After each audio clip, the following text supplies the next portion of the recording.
Here we are. Glad to see you today. I'm Linda Hollington with Coldwell Banker Paradise.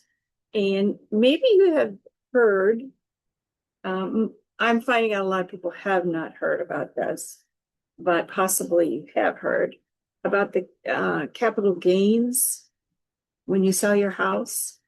It's not something that is discussed. None of my sellers have ever brought it up unless I bring it up or unless their financial officer, whoever helps them with their money, brings it up. But NAR, which is the National Association of Realtors, put out an article called "The Capital Gains Cliff is Coming." Doesn't sound too exciting, does it? And they're trying to do a reform for us. They have, in fact, there's a More Homes on the Market Act, and it's bipartisan, if you can believe that, with our legislature. So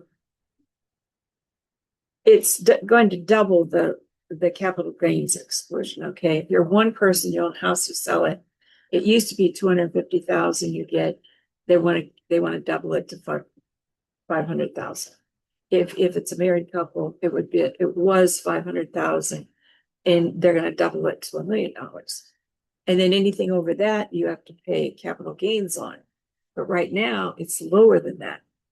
Right now, since 1997, it's 250,000 for a single and 500,000 for a married couple. But we all know how much the prices of homes have gone up since.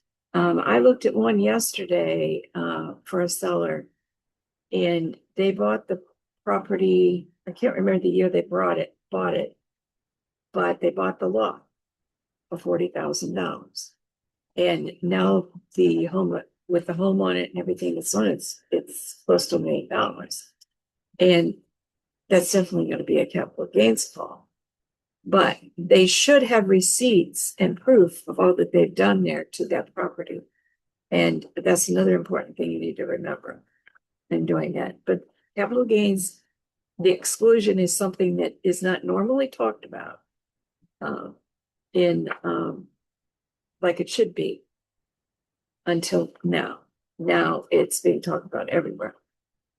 Let's see, what else did they say about that?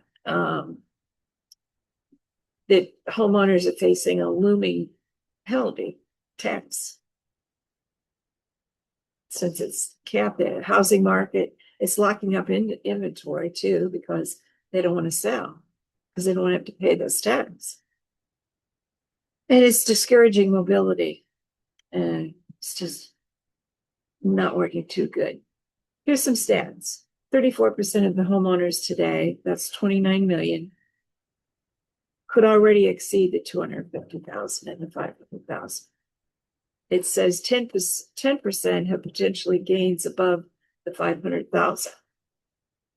By 2030, there'll be 56 homeowners in this position, and by 2035, there'll be 70% homeowners in this position. 8 states already have 40% of the homeowners in this position. As a result, it freezes inventory. There's kind of a stay put penalty for everybody because of this situation. They can't afford to sell because they'll be hit with this tax, this capital gains tax. It's squeezing supply. It's also driving up prices. Now, NAR supports, I told you, the More Homes on the Market Act. It's a bipartisan, and I hope they get this settled. I don't know why it's just coming up now, but it is coming up now. 1997 has been a while ago. This is 2026. Add 3 more years, that's 30 years. And they've been making pretty good money on these taxes. So that's all I have for you today. I hope that helps somebody to know that if you have found this out with your home, that somebody is working on it. And hopefully we'll get some more news on it soon. Thank you for joining me. See you again soon.